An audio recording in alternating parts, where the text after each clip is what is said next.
Hello everyone, मैं हूं आपकी एडवोकेट डॉक्टर प्रियंका। आज हम लोग एडमिनिस्ट्रेटिव लॉ का एक मेजर क्वेश्चन पढ़ने जा रहे हैं जो 20 मार्क्स में पेपर में ज़रूर पूछा जाता है। क्वेश्चन है, what do you mean by administrative law. और एडमिनिस्ट्रेटिव लॉ के objective, function, nature, scope etcetera हम सब कुछ पढ़ेंगे। आज की इस एक वीडियो में आपका एडमिनिस्ट्रेटिव लॉ का पूरा इंट्रोडक्शन रेडी हो जाएगा, जिसके ऊपर एक लॉन्ग क्वेश्चन आप एक्सपेक्ट कर सकते हैं और उसमें सारी चीज़ें आपको लिखनी है।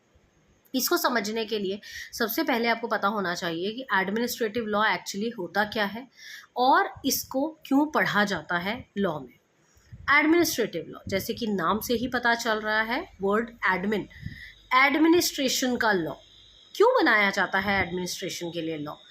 ताकि जिनको भी पावर्स मिली हुई हैं वो अपने पावर्स का आर्बिट्रेरी यूज़ ना कर सकें, वो अपनी पावर को मिसयूज़ ना करें, जिसको हम एब्यूज़ ऑफ पावर भी बोलते हैं। लोगों के हाथों में जब सत्ता आती है तो वो उसको मिसयूज़ करना शुरू करते हैं, और जब वो उसको मिसयूज़ करेंगे तो दूसरों का नुकसान करेंगे। इसी वजह से जो है एडमिनिस्ट्रेटिव लॉ बनाया गया है, ताकि उनके ऊपर भी कुछ नियम कानून अप्लाई हों, वो भी जो पावर को यूज़ करें लिमिट्स में करें। तो स्टार्ट करते हैं एडमिनिस्ट्रेटिव लॉ का एक फॉर्मुलेशन कि किस तरीके से आप इसको आंसर को फ्रेम करेंगे। सबसे पहले आप इसका इंट्रो देंगे कि एडमिनिस्ट्रेटिव लॉ वो ब्रांच ऑफ पब्लिक लॉ है जो डील करती है structure, function, organs of administration. Administration का स्ट्रक्चर क्या होगा, फंक्शन क्या होगा, उनके ऑर्गन्स क्या होंगे, उनके पावर्स क्या होंगे, इन सारी चीज़ों के बारे में आपको एडमिनिस्ट्रेटिव लॉ बताता है। और इसके 3 हिस्से हैं, जो है लेजिस्लेचर, एग्जीक्यूटिव एंड जुडिशरी। ये 3 जो है ऑर्गन्स ऑफ गवर्नमेंट हैं, और इन्हीं तीनों ऑर्गन्स को हम एडमिनिस्ट्रेशन बोलते हैं, और इन्हीं तीनों के हम पावर, नेचर, स्कोप की बात कर रहे हैं। It focus on regulating the administrative branch by setting the limits on its power. ये फोकस करता है एडमिनिस्ट्रेटिव ब्रांच की जो लिमिट है उसको सेट करने के लिए, उसको रेगुलेट करने के लिए, ताकि उनके लिए एक लिमिट सेट कर दी जाए कि उनकी पावर्स क्या रहेंगी और वो किस हद तक यूज़ कर सकते हैं।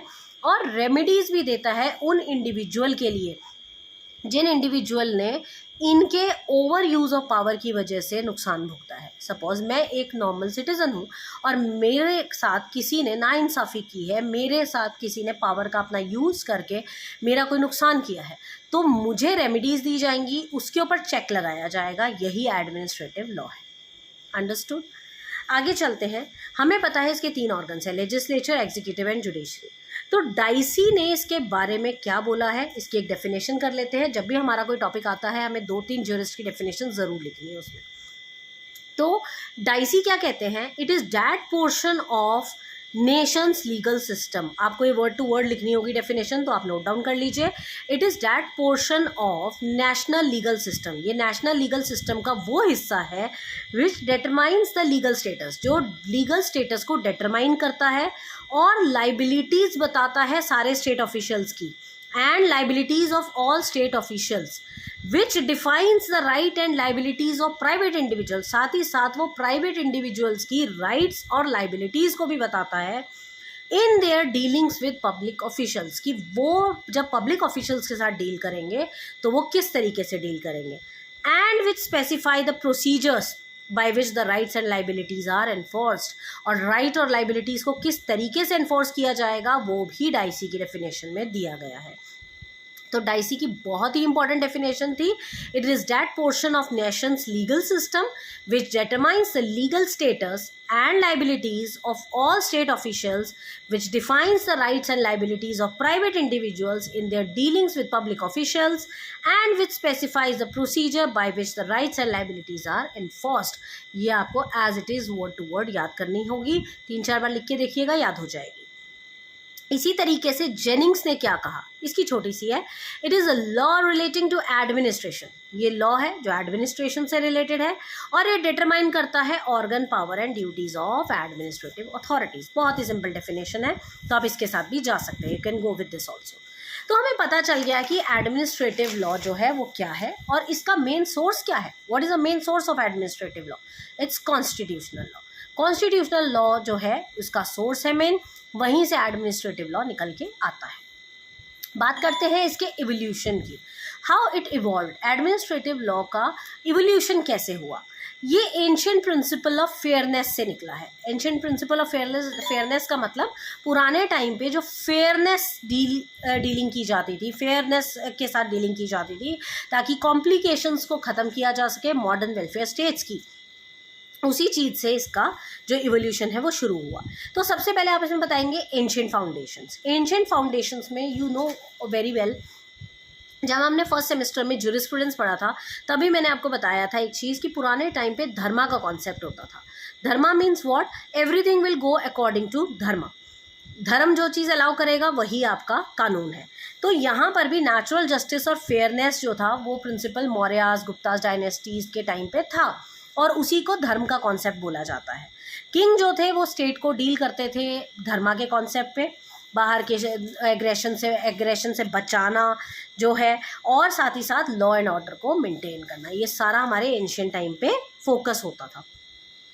टैक्स भी जो इम्पोज किया जाता था वो एडमिनिस्ट्रेटिव लॉ के हिसाब से ही इम्पोज किया जाता था। अब उसके बाद आया आपका कॉलोनियल रूल। कॉलोनियल रूल मतलब ब्रिटिशर्स का जब रूल आया तो उन्होंने देखा हमारे देश में जो भी लॉज बने हुए हैं वो रिटन कहीं नहीं है, वो सब वर्बल है, कोई चीज़ कोडिफाइड नहीं है। तो उन्होंने सबसे पहला काम क्या किया, उन्होंने देखा कि लॉज जो है काफ़ी हद तक बने हुए हैं बट वो लिखे नहीं हैं, और जब तक कोई चीज़ लिखी ना जाए उसका महत्व जो होता है वो बहुत कम होता है। So when Britishers came to India they saw that king called law is actually not a law. King जो है वो जिसको लॉ बोलते हैं वो एक्चुअली लॉ नहीं है, मगर उन्होंने बाद में एक फॉर्मल सेंट्रलाइज सिस्टम शुरू किया लॉ एंड ऑर्डर का, जिसको उन्होंने कोडिफाई भी किया। और आपको पता है हमारा आईपीसी, सीपीसी, ये सारे पुराने बने हुए लॉज हैं, और जैसे आईपीसी तो बहुत ही पुराना बना हुआ लॉ है, तो उसको हम कह सकते हैं कि ब्रिटिशर्स ने ही बनाया था और कोडिफाई किया था। पोस्ट इंडिपेंडेंस की बात करें, अगर एडमिनिस्ट्रेटिव लॉ का जो डेवलपमेंट है पोस्ट इंडिपेंडेंस पीरियड में कैसा हुआ, तो सबसे पहले जो फिलॉसफी थी गवर्नमेंट की वो चेंज हुई, क्योंकि पहले ये लोग लेसेस फेयर पॉलिसी में डील करते थे। Now what is laces fair, जहाँ पर किसी के ऊपर कोई बाउंडेशन नहीं होगा, हर चीज़ प्राइवेटाइज होगी, कोई इंटरफेरेंस गवर्नमेंट नहीं करेगी। तो पहले लेसेस फेयर था, फिर उसके बाद धीरे धीरे जो है वो वेलफेयर स्टेट में कन्वर्ट हुआ। उसके बाद धीरे धीरे गवर्नमेंट की एक्टिविटीज़ बढ़ी। जब वेलफेयर स्टेट बढ़ेगा तो गवर्नमेंट की एक्टिविटी बढ़ेगी, क्योंकि गवर्नमेंट का काम बढ़ेगा, उनके ऊपर बर्डन आएगा काम करने का, तो उन्हें काम करना भी पड़ेगा।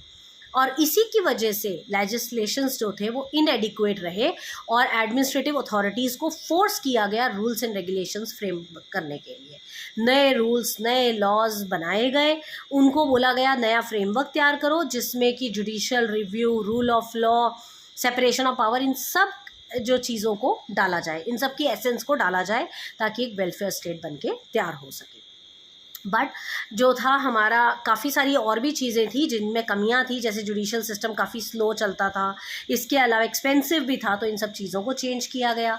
फिर कुछ चीज़ों को डेलीगेट किया गया, कुछ रूल्स एंड रेगुलेशंस को, कुछ पावर्स को डेलीगेट किया गया ताकि हर चीज़ एक को ना दी जाए। जैसे सेपरेशन ऑफ पावर का कॉन्सेप्ट आया, जिसमें लेजिस्लेचर, एग्जीक्यूटिव, जुडिशरी को तीनों को अपने अपने रोल्स दे दिए। लेजिस्लेचर को दिया लॉ बनाने का, एग्जीक्यूटिव को दिया लॉज को एग्जीक्यूट करने का, और जुडिशरी को दिया पनिश करने का, न्याय करने का। अब अगर हम बात करें एडमिनिस्ट्रेटिव लॉ का कॉन्स्टिट्यूशनल लॉ के साथ रिलेशनशिप क्या है, तो देखिए हमने पहले भी पढ़ा कि एडमिनिस्ट्रेटिव लॉ का सोर्स जो है वो कॉन्स्टिट्यूशनल लॉ है। तो ये एक तरीके से हम कह सकते हैं माँ बेटे का संबंध है कि उसकी जननी है, एडमिनिस्ट्रेटिव लॉ की जननी कॉन्स्टिट्यूशनल लॉ है। बट कहीं ना कहीं इन दोनों में डिफरेंस भी है। डिफरेंस क्या है, कॉन्स्टिट्यूशनल लॉ को हम एक जीनस मानते हैं, मगर एडमिनिस्ट्रेटिव लॉ एक स्पीशी है। मतलब कॉन्स्टिट्यूशनल लॉ एक होल है और उसका एक छोटा सा पार्ट जो है वो आपका एडमिनिस्ट्रेटिव लॉ है। कॉन्स्टिट्यूशनल लॉ सबसे हाईएस्ट लॉ है जिसको हम ग्रैंड नॉर्म भी बोलते हैं, मगर एडमिनिस्ट्रेटिव लॉ एक सबऑर्डिनेट लॉ है, उसका सबऑर्डिनेट है। कॉन्स्टिट्यूशनल डील करता है स्ट्रक्चर ऑफ स्टेट के साथ, मगर एडमिनिस्ट्रेटिव लॉ डील करता है फंक्शन ऑफ स्टेट के साथ। कॉन्स्टिट्यूशनल लॉ ब्रॉड कॉन्सेप्ट है, एडमिनिस्ट्रेटिव लॉ नैरो कॉन्सेप्ट है। कॉन्स्टिट्यूशनल लॉ इंटरनेशनल लॉ में भी डील करता है, मगर एडमिनिस्ट्रेटिव लॉ कभी भी इंटरनेशनल लॉ में डील नहीं करता। कॉन्स्टिट्यूशनल लॉ को जो पावर है वो कहीं से नहीं मिलता, मगर एडमिनिस्ट्रेटिव लॉ को पावर मिलता है कॉन्स्टिट्यूशनल लॉ से। और कॉन्स्टिट्यूशनल लॉ प्रोटोकॉल्स बना सकता है, मगर एडमिनिस्ट्रेटिव लॉ जो है वो छोटी छोटी इंटरनल मैटर्स में बोल सकता है जहाँ तक उसका उसकी जगह है। तो बेसिकली आपको इसका इवोल्यूशन समझ में आया होगा कि व्हाट आर द इवोल्यूशंस।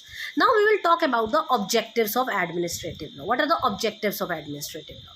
सबसे पहला ऑब्जेक्टिव है make a check on power of authorities. जितने भी अथॉरिटीज़ हैं उनके ऊपर पावर पे चेक लगाना एडमिनिस्ट्रेटिव लॉ का पहला और फॉरमोस्ट काम है। दूसरा है अथॉरिटी को डेलीगेट करना, to delegate the authority to check the misuse of power, ताकि पावर का मिसयूज ना हो सके और बर्डन को शेयर किया जा सके। थर्ड है to contribute to the fair society, एक फेयर सोसाइटी में कंट्रीब्यूशन हो और इंश्योर किया जाए कि पब्लिक पावर जो है वो रिस्पॉन्सिबली एक्सरसाइज किया जाए। Next is to provide remedies to people who become the victim of power abuse. उन लोगों को रेमेडीज दी जाए जो लोग विक्टिम बन जाते हैं पावर एब्यूज के। कोई सरकारी मुलाजिम ने उसके साथ किसी के साथ गलत किया, उसका काम नहीं करके दिया, तो उस विक्टिम के साथ न्याय हो, उसको रेमेडीज दी जाए। To promote accountability and transparency, ज़्यादा से ज़्यादा ट्रांसपेरेंसी रखा जाए सिस्टम के अंदर और जिम्मेदारी बनाई जाए। जिस भी इंसान का जो काम है उसको अकाउंटेबल बनाया जाए कि तुम्हारी अकाउंटेबिलिटी है इस काम को करने की। Two point out the inadequacy of judicial system, another objective is judicial system की इनएडिक्वेसी को पॉइंट आउट किया जाए, जहां पर भी कमी है उसको बाहर निकाला जाए। To promote a welfare state, one more objective is welfare state को प्रमोट करना। And to maintain rule of law, rule of law को जान लें कि रूल ऑफ लॉ का मतलब क्या है। जो भी नेचुरल जस्टिस के कॉन्सेप्ट्स हैं, इक्वालिटी के कॉन्सेप्ट्स हैं, जिसका मतलब है लॉ ही सुप्रीम रहेगा, उनको फोकस करना इसका काम है। बात करते हैं फीचर्स ऑफ एडमिनिस्ट्रेटिव लॉ की। What are the features of administrative law? सबसे पहला है ब्रांच ऑफ पब्लिक लॉ है एक तो ये, ठीक है, जिसमें आपका इंडिविजुअल और स्टेट दोनों आते हैं, ये कोई प्राइवेट लॉ नहीं है। दूसरा है ये कॉन्स्टिट्यूशनल लॉ का ऑफशूट है, it is an offshoot of constitutional law. Third is it is not a codified law, very important, administrative law codified law नहीं है, ये लिखा नहीं गया है कहीं पर भी।